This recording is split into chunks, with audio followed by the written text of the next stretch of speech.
Ang black carpet premiere ng pelikulang KMJS Gabi ng Lagim naging Gabi ng Lambing. Dahil yan sa dalang kilig ng unang pakikita ni na star of the new gen Jillian Ward at young boxer and new sparkle artist na si Eman Bacosa Pacquiao.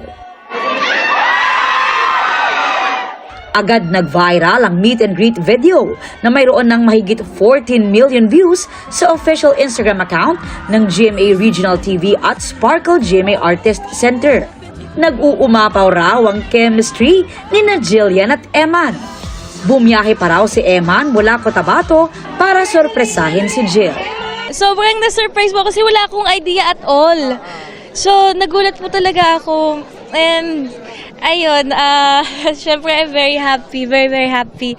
And, kasi po, pag, yung nakikita ko lang siya, either nagla-like siya or yung pag nagme-message po siya. Actually, sobrang sweet po ni Emma. Nagme-message siya minsan na, God bless, mga reminders to, have a great day, gano'n.